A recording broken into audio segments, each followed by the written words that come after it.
La situation de sécurité est calme, donc le calme est revenu.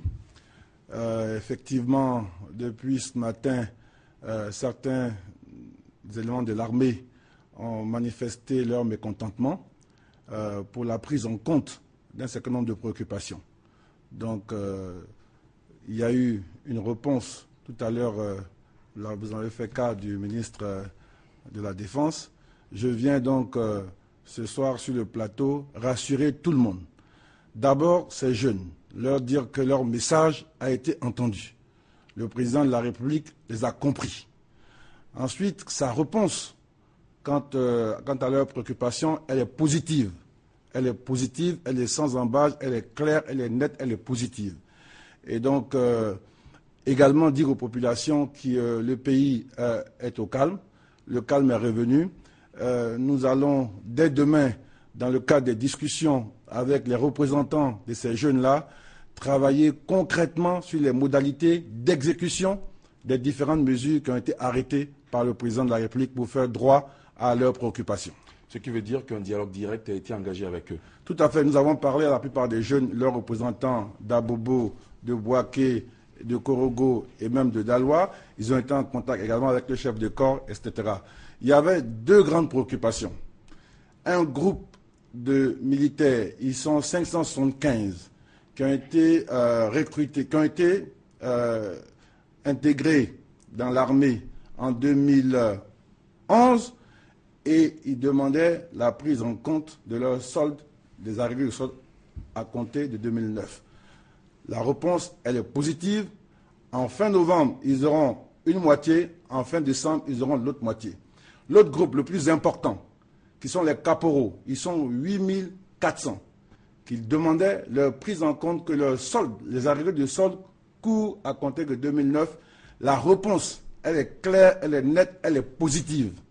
Donc, tout ce qui reste, c'est de voir avec eux les modalités pour l'exécution. Je dois même vous dire que le président n'était pas très content de savoir que cette question qui était prévue par les accords de Ouaga depuis 2009 n'avait pas été traitée et exécutée. Donc, ce que je veux dire aux jeunes, vous êtes exprimés, vous avez parlé, le président a compris, il a donné des instructions au gouvernement pour régler votre problème. Comme on dit chez nous en Afrique, quand tu as raison, il ne faut pas gâter ta raison. Donc le président les a compris. Comme vous savez, la marque de gouvernance du président, ce n'est pas des positions figées. Le président analyse des situations. Il a trouvé, c'est vrai, que ces jeunes avaient raison. Ce n'est pas normal qu'ils aient travaillé depuis 2009 et que dans le paiement, on les prend en compte qu'en 2011. Donc évidemment, par rapport au montant que ça représente, c'est juste des modalités à voir avec eux dans le cadre des discussions. D'ailleurs, je vais ajouter que nous avons apprécié que tout cela soit fait dans le calme. Il n'y a pas eu d'agressivité, il n'y a pas eu d'incident majeur. C'est vrai que nous regrettons une altercation qui a causé la mort d'un civil au niveau d'Anador à Bobo. Mais globalement, les militaires ont montré que ce qu'ils voulaient, c'était se faire entendre.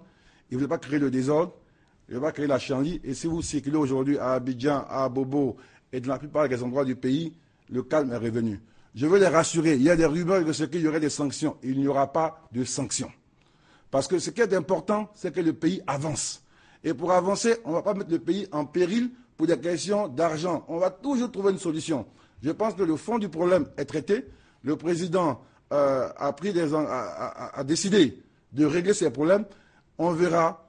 Ce qui est sûr, pour les 8400 caporaux, dès la fin du mois de novembre, ils auront déjà une première partie de ce qu'il leur est dû. Et ensuite, le reste sera discuté avec eux. Je leur demande de rester comme ils ont été raisonnables. C'est-à-dire, quand vous discutez, quand vous négociez, quand vous avez raison, il ne faut pas exagérer dans votre raison. Je pense que le président a compris le message. Il a donné des instructions fermes au gouvernement. Dès demain, nous allons entamer des discussions précises pour les modalités d'exécution. D'accord. Pour terminer, Monsieur le ministre, ces incidents ont certainement créé un peu de panique au sein des populations. Est-ce que ce soir, la situation est sous contrôle? Écoutez, la situation elle est parfaitement stable. Le pays est calme. Il y a eu un problème, comme il peut en avoir dans tout pays. Mais évidemment, dès que ça concerne des militaires, la situation prend une autre dimension. Vous voyez bien, on n'a pas assisté à un niveau de désobéissance. Il y a vraiment eu une volonté de passer un message très clair et que le gouvernement a compris et que le président a compris. Le président a dit, ce sont les enfants, ils ont passé un message, je donne une réponse positive. Évidemment, pour exécuter cela, il faut des modalités. Ce n'est pas quelque chose qu'on peut décider à la télévision, mais ce que je veux leur dire, ce sont nos jeunes frères, ce sont nos petits frères, ils ont été compris. Il n'y a pas de double langage, il n'y a pas d'à peu près. On ne peut pas construire un pays ne peut pas avancer si eux restent de côté. Ce n'est pas la vision du président. Le président a décidé de régler leurs problèmes. Il a pris leur question à bras le corps. Donc les 8400, jamais avant ça, on avait donné une réponse claire. Le président dit maintenant, votre argent vous sera payé. Il faut qu'on voit les modalités parce que c'est quelque chose qui aurait dû être fait depuis 2009 dans le cadre des accords de Ouaga. Évidemment, nous traînons un certain nombre de choses comme ça, mais là, nous allons apporter une réponse qui fasse en sorte que tout cela soit du passé et qu'ensemble, nous puissions continuer la marche de la Côte d'Ivoire qui ne peut plus s'arrêter. Même eux, ils ne peuvent pas, personne ne peut les payer s'il y a la chienlit, s'il y a le désordre. Donc, ils ont besoin qu'il y ait la stabilité, la paix, la reconstruction pour que l'État ait des ressources pour régler leurs problèmes. Donc, nous avons compris leur message. Il ne faut pas suivre ceux qui veulent peut-être avoir des interprétations ça et là. Il faut rester sur la réponse du gouvernement. Ils nous connaissent. Le président a une certaine crédibilité. Quand il s'engage à quelque chose, cela est fait. Donc il y avait encore des messages qui nous parvenaient que des gens pensaient qu'on n'avait pas répondu à l'attente des 8400 éléments caporaux, première classe et deuxième classe. La réponse du gouvernement va au-delà des soldes. Sur les questions de grade, sur les questions de droit au bail, sur les questions de leur avancement, tout cela sera pris en compte. On ne peut pas, nous le savons, que nous ne pouvons pas avancer si eux, ils ne sont pas contents. Donc je veux dire, ils savent que nous avons une gouvernance, comme on dit, on ne fait pas le gros cœur. Si on sait que vous avez raison, on vous dit que vous avez raison, on avance. On ne peut pas bloquer un pays parce que le gouvernement reste sur son orgueil, sur sa position figée, eux aussi. Qu'ils considèrent qu'il y a une incompréhension, le président a tranché la question. Demain, on rentre dans les modalités précises d'exécution. Que ce problème-là soit derrière nous pour qu'ensemble, nous puissions continuer le chemin de la Côte d'Ivoire.